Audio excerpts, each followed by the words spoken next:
Well, I want to talk to you this morning about the debate over embryonic human life. I won't be focused on the issue of cloning, but more on the issue, quite closely related issue of embryonic stem cell research, but just about everything I have to say in my formal remarks is applicable to the debate over cloning. We'd want to say a bit more on top of that when we turn to the question of cloning, and I would also be happy if we would have a few minutes afterward for questions to talk about cloning or anything else you'd care to talk about.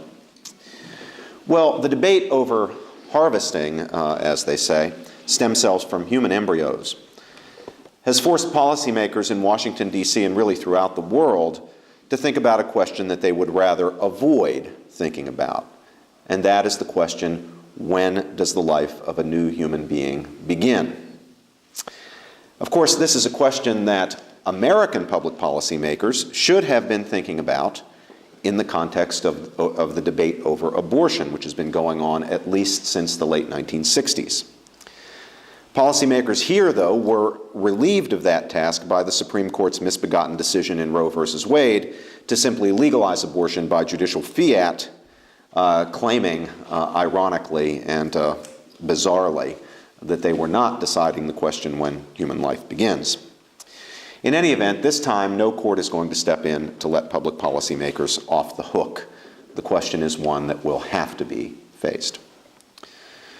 Now, President Bush has reasserted the ban on federal funding of destructive embryo research, while at the same time permitting federal money to be used in research on cell lines derived from embryos destroyed for research purposes during the Clinton years and in the early months of the Bush administration.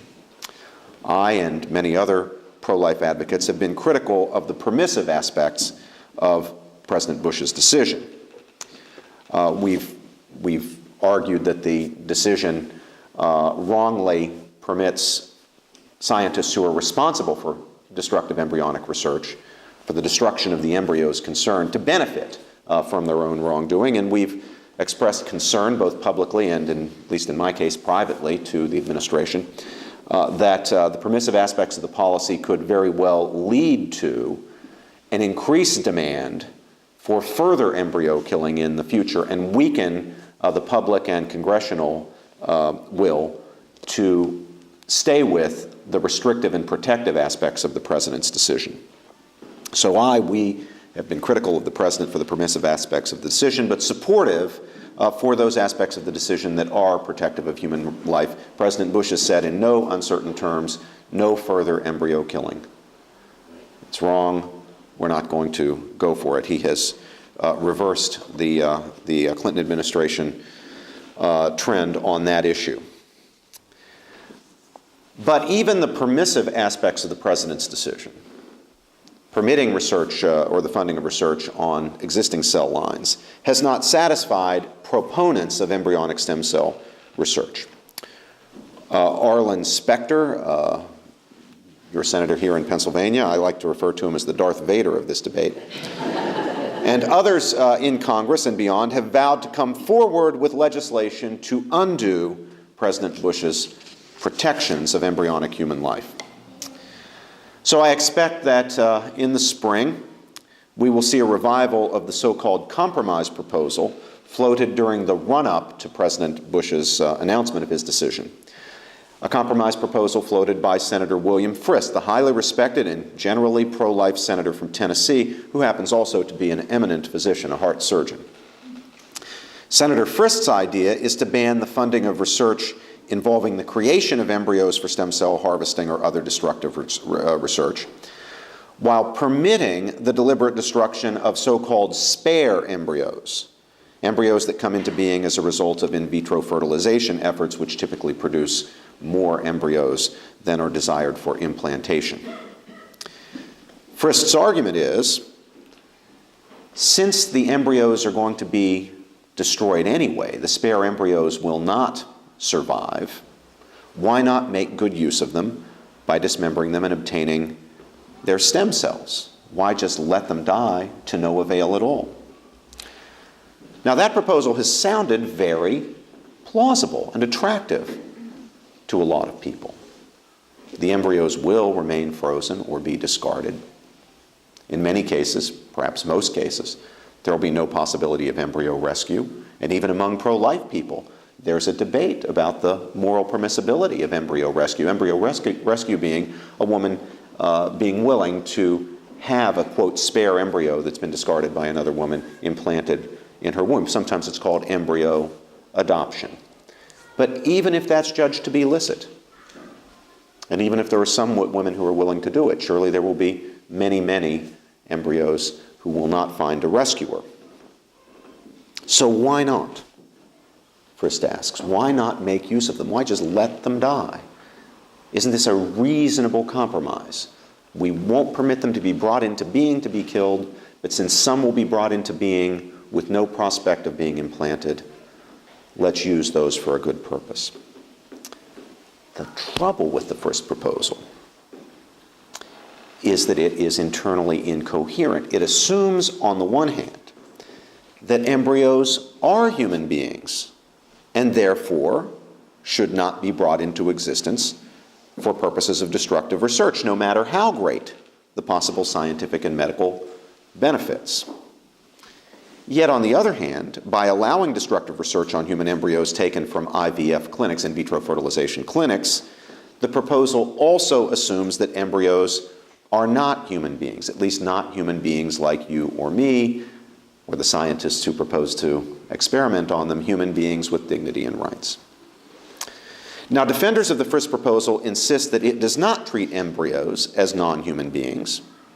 It simply seeks to find something to salvage from the unfortunate fact that many of these tiny human beings have no real prospects in life. No matter what they do, as I said, no matter what we do, as I've said, they will either be frozen or discarded. We therefore do them no real harm, and thus no moral wrong or injustice in dismembering them to obtain their stem cells. But I don't think this defense of the first proposal can be sustained. We would, I hope, never permit or fund the harvesting of organs from retarded human infants, demented or terminally ill patients, or even death row prisoners. It wouldn't matter that death was expected in 5 months, 5 weeks, 5 days, or 5 minutes. Nor would it matter that a dying patient, for example, was unconscious, wouldn't know what was happening, or even permanently unconscious as a result, say, of a coma or the administration of palliative drugs.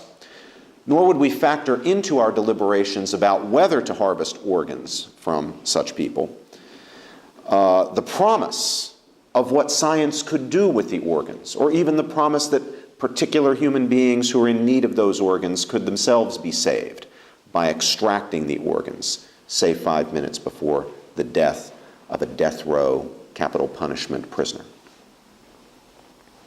We wouldn't tolerate killing for purposes of harvesting body parts because it is simply inconsistent with the inherent dignity of human beings, even human beings on the verge of certain death, indeed even criminals about to be executed for their crimes.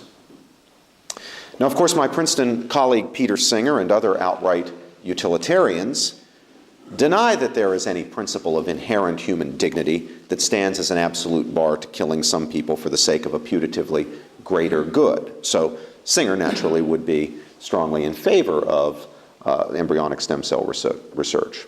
They typically see no moral reason not to dismember living embryos for their stem cells. Now, by the same token, though, it must be said, they see no moral reason not to kill human beings at any stage of maturity, when, as they suppose can sometimes happen, some calculus of utility tips the scales in the direction of killing. Hence Singer's notorious defense of infanticide. Infanticide of handicapped newborns, whenever killing them would enable parents to try again, as he said, for a healthier child. Senator Frist and those supporting his proposal rightly do not want to embrace Peter Singerism. They do not want to go down the road of utilitarianism. So they must face the question. It's unavoidable. Are embryos, or are they not, human beings? If they are, they have an inherent dignity and inviolability. If they're not, then they are a resource for the benefit of those who do have inherent dignity and worth. Well, what is a human being? He or she is a whole, living member of the species Homo sapiens. Plainly, gametes, sperm cells and ova, are not human beings. They are parts of other human beings. They lack the epigenetic primordia for internally directed growth and maturation as a distinct, complete, self-integrating human organism. The same is true of somatic cells, such as skin cells, the kind that you and I wash or rub off millions of every day. These cells, too, despite the fact that it appears to be possible that cloning could enable scientists to take material from these cells to manufacture a new human being, these cells, considered in their own right, lack the epigenetic primordia for internally directed growth and maturation as a distinct, complete, self-integrating human organism, a human being, a whole living member of the species Homo sapiens sapiens. Again, even though these cells can provide the genetic material necessary to bring into existence by cloning, for example, a new and distinct human being. Modern science shows that human embryos, by contrast with somatic cells that might be cloned, and by contrast with the gametes, with sperm and eggs, human embryos are, not merely potentially, they are now already whole living members of the human species, who, unless prevented from doing so, are already, and not just potentially, actively developing themselves to the next, more mature stage along the continuum of development of a single, unitary human organism. Now, I don't doubt, living as I do in the academic world, that the day may yet come, perhaps it's already here, when writers of embryonic textbooks in the sciences, textbooks on embryology and the scientists, will corrupt the findings of science in order to give support to misguided ethical ideas floating around by people who want to do research on embryos. But at least the last time I checked, you can go through all the embryology textbooks, and they say the same thing. At conception, at fertilization, there comes into being a distinct, whole, living member of the species Homo sapiens sapiens, internally directing its own development, its own maturation and growth through the stages of human life, from the embryonic to the fetal, to the infant, to the toddler, to the child, to the adolescent, and into the adult stage, without gaps, without what philosophers call a change of substance, a substantial change, such that the being that is now the 39-year-old John Hawes is the same human being, the same John Hawes who, 15 years ago was a high-flying Episcopal priest, and maybe a few years before that, a precocious adolescent on his way to college, and before that, a mischievous toddler, and before that, an adorable infant, and before that, a fetus, and before that, an embryo. Same cat, same fellow, same John Hawes. A relationship of identity with the 39-year-old sitting in front of us today. To have destroyed him, God forbid, at any stage, would have been to destroy a human being, indeed, a particular human being, John Hawes. So, John, we're glad you made it.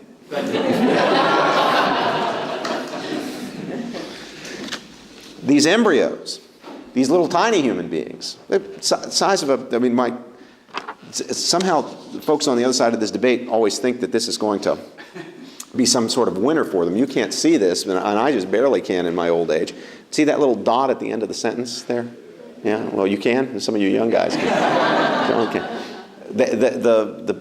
My colleague Lee Silver, who's he points this out and says, that as embryos are only that big, they look like they're smaller than that.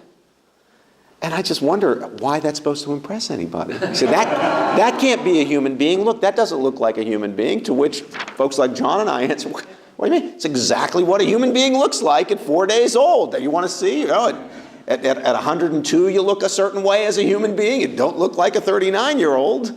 And when you're a little tiny new embryo, you look like that. We think that's rather a beautiful way to look for a 4-day-old embryo.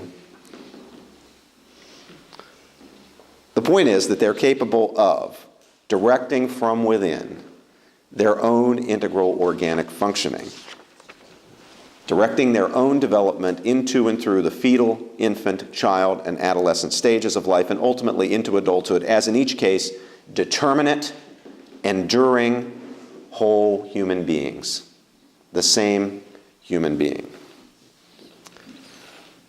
It is not that a human embryo, and here we hear in the public debate a really sour note, a really false note, when people say, even sometimes people who come out the right way on the issue, say that the embryo is a potential human being, or has a potential to be a human being, or has the potential to become a life. That's just not true. It's not that it has the potential to become a life. It already is a human life. It already is a human being, directing its own, just like you and me. It's what we do. We take on nourishment, convert it to energy, we direct our own integral organic functioning, developing ourselves through the stages of life. And that's what we did when we were embryos and how we got here to this stage. He or she for sex is determined at the beginning. So when I say it, I refer to it the way sometimes, particularly the English, when I was in England at first, this kind of struck my ear peculiarly, and now I find myself doing it, talking about 6-month-old infants as it, not intending any denigration of them, of course. But the it, even at the embryonic stage, is a little human being. It's a he or a she. Maybe they should get pink and blue Petri dishes or something. Is already and is not merely potentially a human being, a living human being, a whole living member of the species Homo sapiens sapiens. His or her potential, if we're going to speak of potential, is not to become a human being. His or her potential is to mature as the kind of being he or she already is, a human being. In the same way that the potential of a 2-year-old is not to become a human being. The potential of the 2-year-old is to become an adult member of the species that it already belongs. There I go with the it, that he or she already belongs to. It's to become an adult human being. But in that respect, the embryo has exactly the potential of the 2-year-old or the 6-year-old. Parents often say they wonder if 13-year-olds have the potential to become human beings, but with 2-year-olds and 18-year-olds, they've got the potential to become adults. That's the potential that's relevant. In this crucial respect, the embryo is just like the fetus, the infant, the child, and the adolescent. It's got the potential for maturity as a human being, not merely the potential to become a human being. A useful way of putting the decisive question is to ask whether you or I or any other adult human was ever an embryo. Now, certainly you or I were never a sperm or an ovum. Although we came into being by virtue of the union of these gametes, conception was an event marked by what philosophers call substantial change, a change of natures, a change from one kind of thing into another kind of thing. A sperm cell, which was part of the father, and not itself a distinct self-integrating organism of any type, and an egg cell, which was part of the mother, and again, not a distinct self-integrating organism, united to bring into being a distinct self-integrating organism that is organically part of neither the mother nor the father.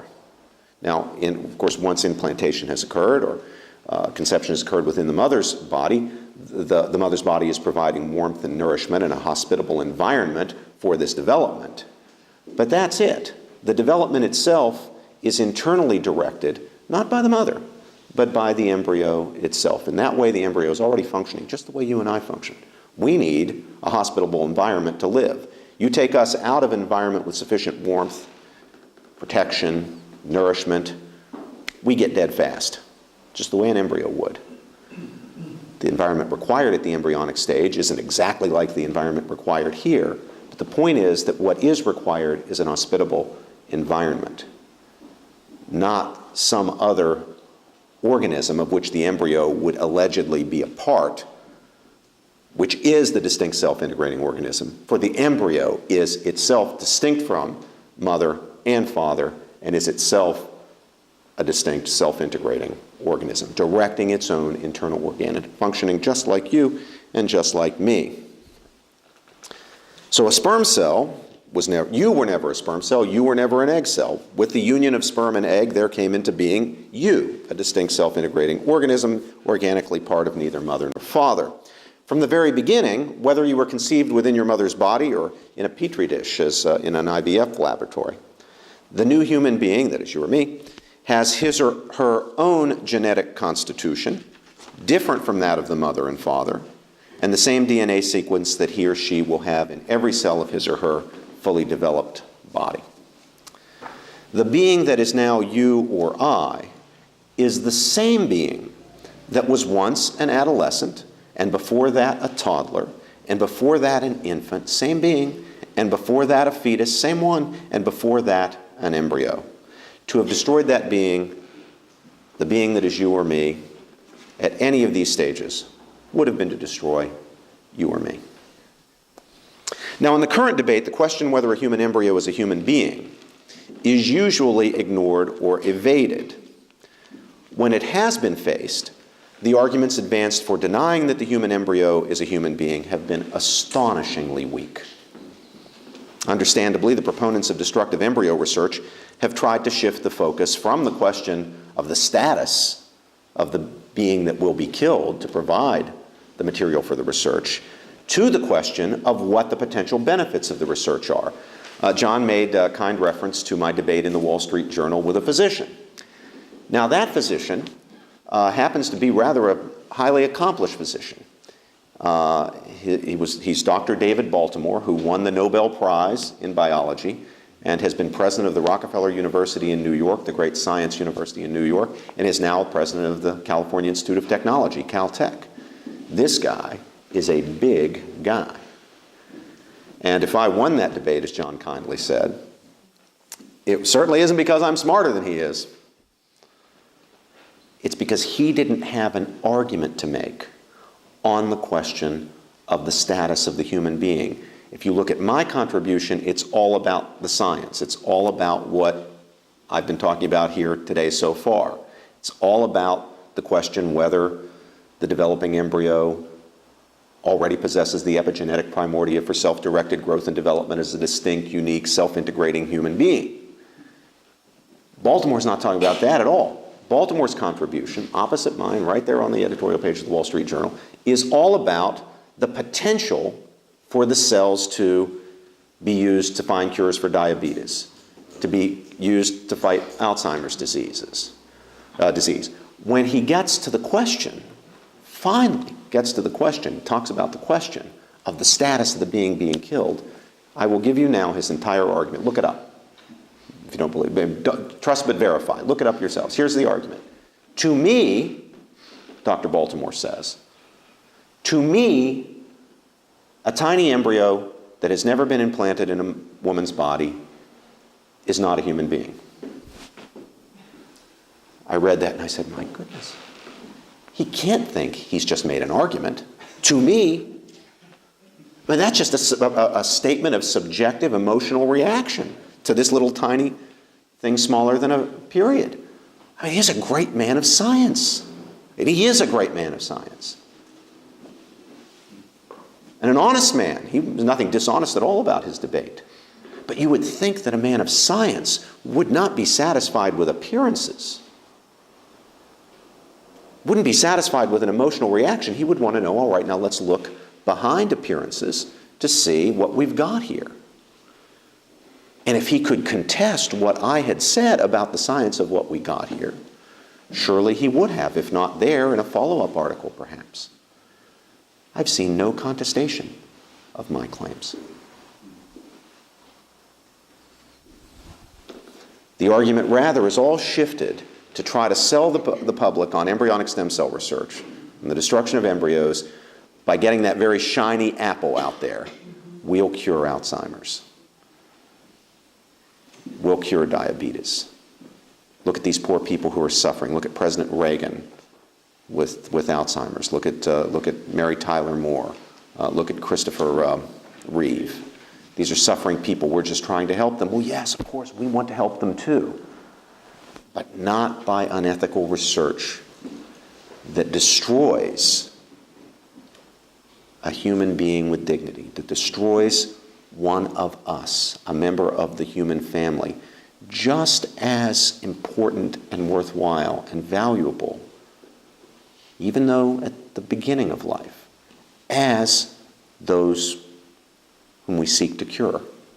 We don't think that Christopher Reeve is less valuable than an embryo to be destroyed, or an infant, or a child, but we don't think that he's more valuable. We believe in the equal dignity, equal inherent dignity of human beings. We can find no rational ground for distinguishing between those whom we will treat as ends and those whom we will destroy and treat as mere means to other people's ends.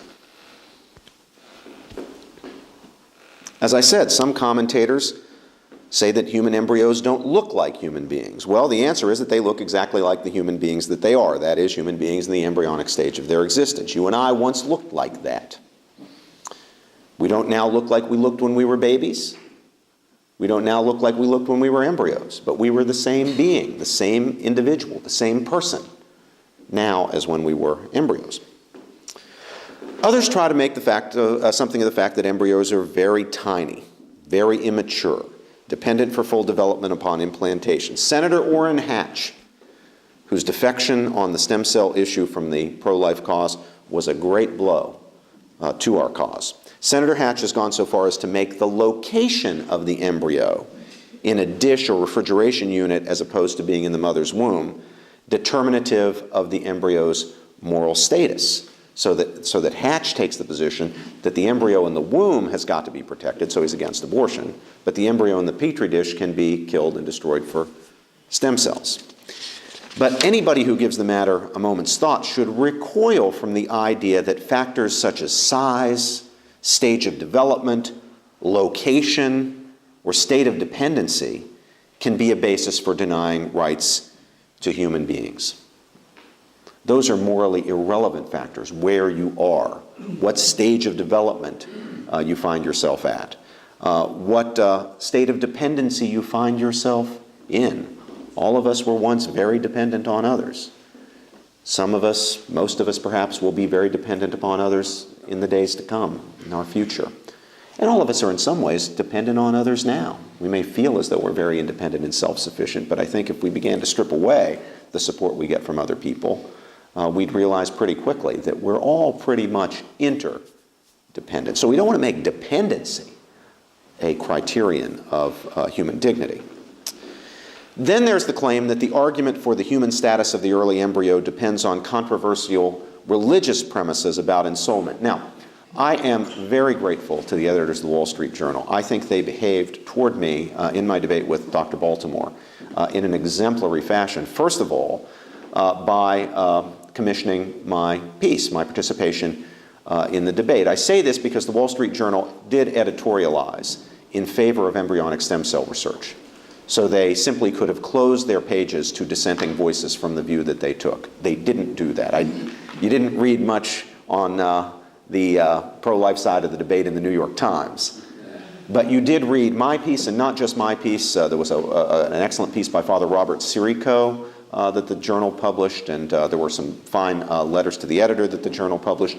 So the journal was willing to open its pages to people like me who dissent from the pro-embryonic stem cell research position. And in its editorial, after the George versus Baltimore debate, it refrained, actually, it didn't change its position, but it refrained from criticizing me, and it did criticize Professor Baltimore. It criticized Professor Baltimore for taking a position that the editorial writers said, I think justly, if adopted, would essentially immunize scientific research from moral constraint, so that the end product would be an anything goes view that says, well, look, if science wants to do it and can do it, no one outside of the realm of science should put any ethical restrictions on what scientists do. Now, we wouldn't want to do that. Nobody who thinks about it for very long is going to want to go down that road. Anybody who thinks about, the period between, say, roughly 1933 and 1945 won't want to go down that road. There are things that on anybody's account, including Dr. Baltimore, surely,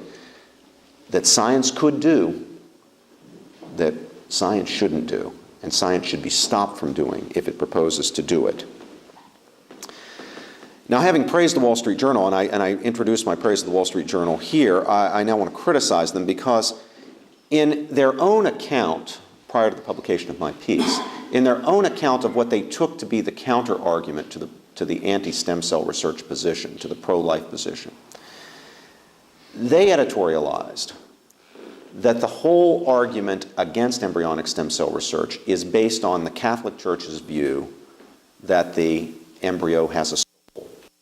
So that people who take a view different from the Catholic Church's view on ensoulment really have no reason to reject embryonic stem cell research. And, of course, here comes the punchline, and because of separation of church and state and how we shouldn't use controversial religious premises as grounds of public policy, therefore, while we should respect Catholics to believe whatever they want about the soul, we should oppose that on a level by restricting scientific research. This is an argument that appeals to a particular view about the soul. Trouble with that argument, that claim is it's completely wrong. The case against embryonic stem cell research, the case of the dignity of the embryo and all human beings, does not depend on controversial religious premises about ensoulment. The question is not about embryos' eternal destiny, whether they will be in heaven. That is a religious matter, one on which the Catholic Church, by the way, does not actually have an official position in the early stages of life. Now, I think, and have argued now not to public policy, but to the Church itself, that it follows from what we now know by way of science, combined with sound philosophy, that, as a matter of fact, the early embryo has a soul.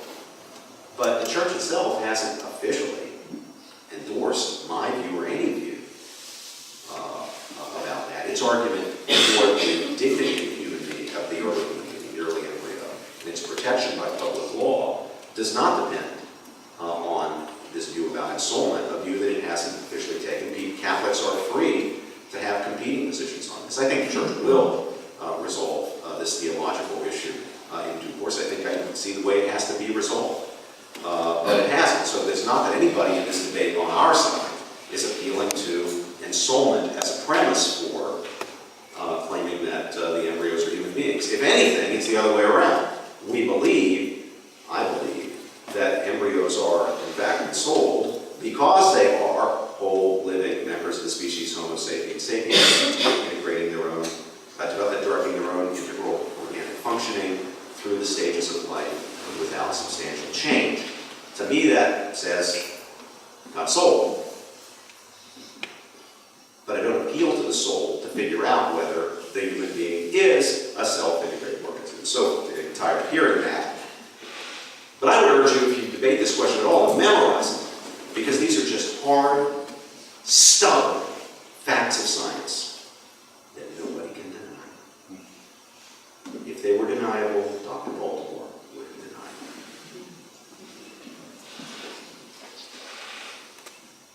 So there's no need for those of us who oppose embryo research, embryo destruction, destructive embryo research, to appeal to religion. The science will do just fine. If anything, the theological judgment that the early embryo was already ensouled follows, as I've said, from the fact established by science that it is a human being, not the other way around.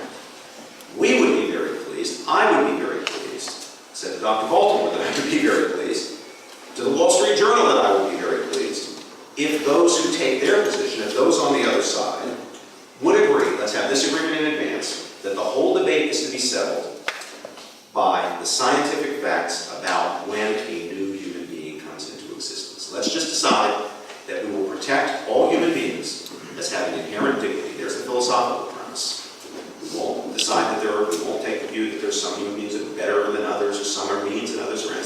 decide we're going to protect all human beings. Now let's decide who is a human being. I'll tell you what, I would say more than that. We decided just on the basis of the science. When was the whole new living member of the species Homo sapiens come into existence?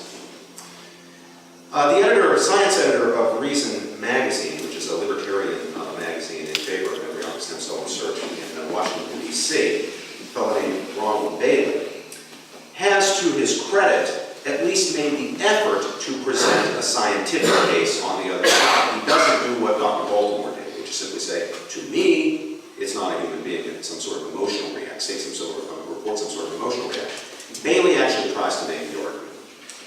Bailey argues that the possibility of cloning, just its possibility, of cloning human beings from ordinary somatic cells, such as the skin cells, millions of which we watch every day, means that human embryos are no different in moral worth from discardable skin cells.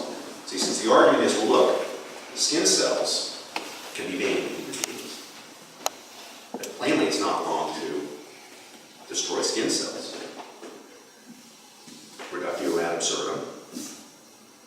Therefore, embryos have no more dignity than skin cells. They too are simply what a human being can come out of, and they have no right to the protection of the law either. We can use them.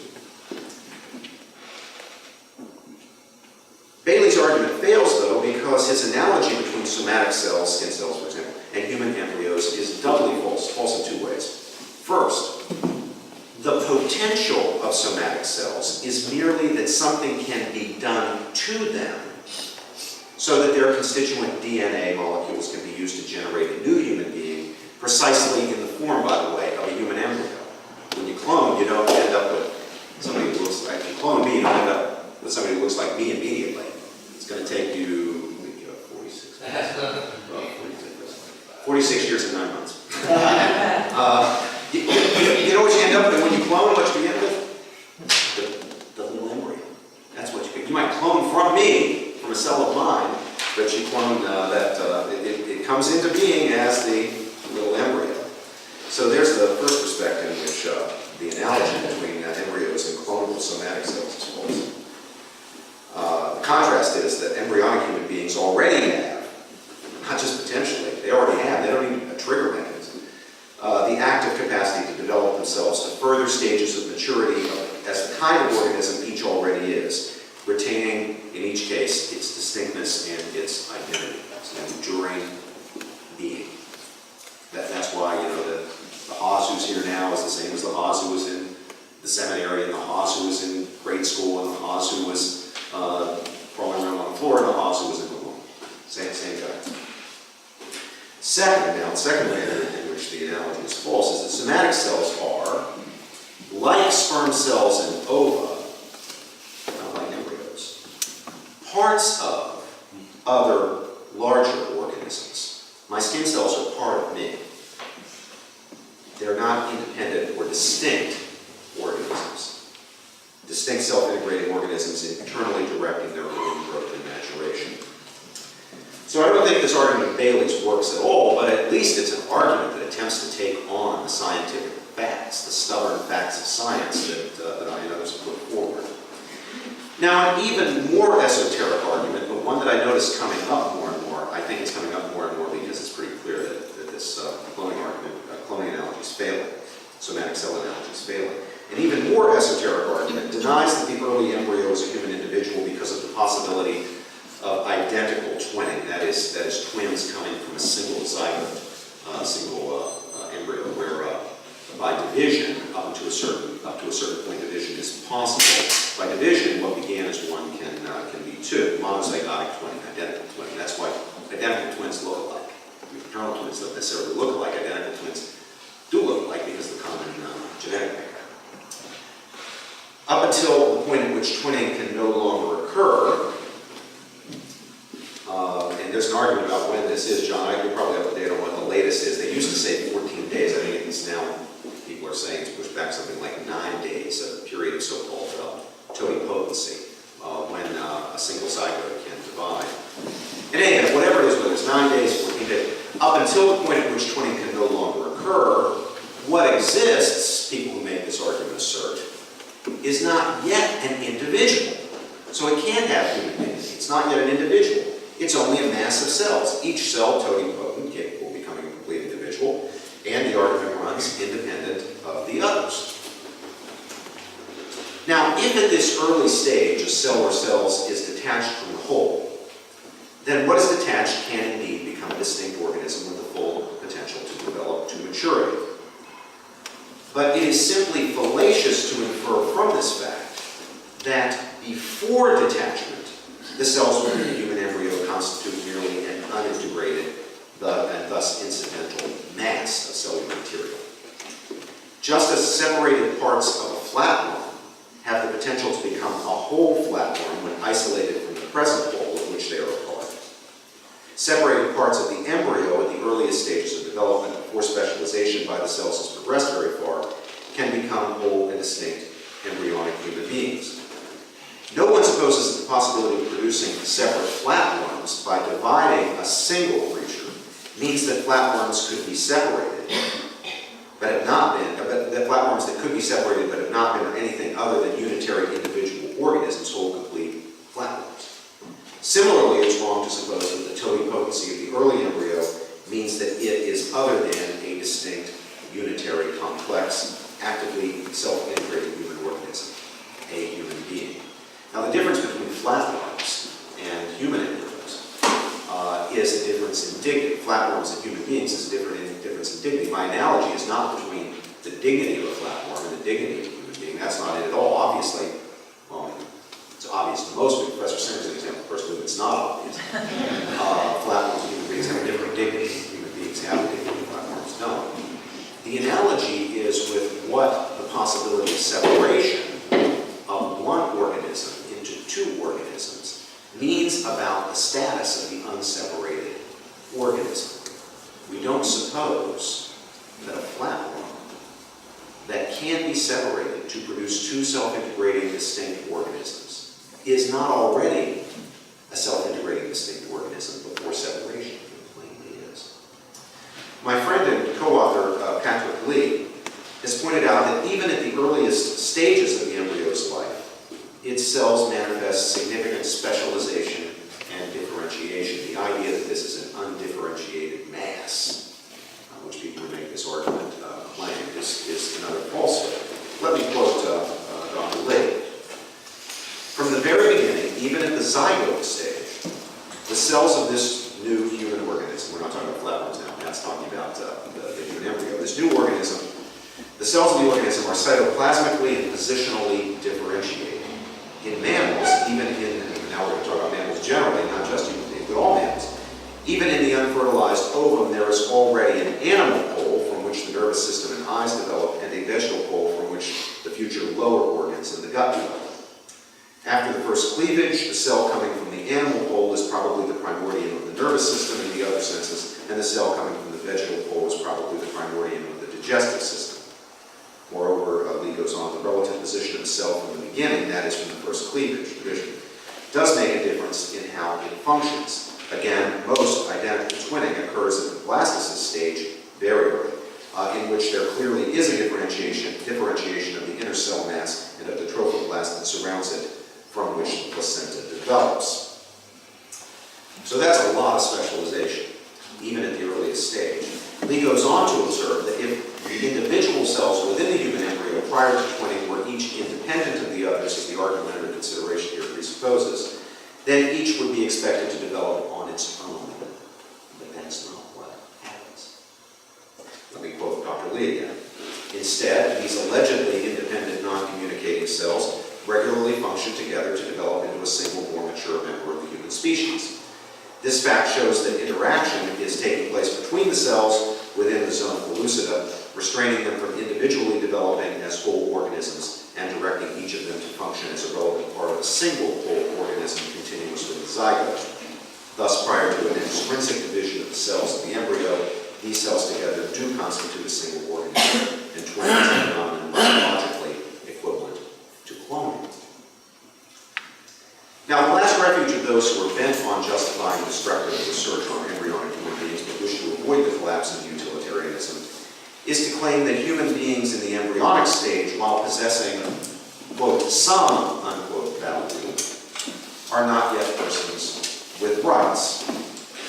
This position apparently was the position of President Clinton's National Bioethics Advisory Committee under the chairmanship of Princeton's former president, Harold Shapiro. So the Clinton committee said, well, look, the embryo has some value. Human embryo has some value by virtue of being human. It's not just a potato or a platform. It's important. But it's not a person. It's on its way to being a person. They didn't actually fill out the argument like that much, but it's human, it's got value, and it shouldn't just be killed for no reason. But if it's being killed to help other people who are already persons, then that's permissible. So that was the position. Well, it's a position that won't hold.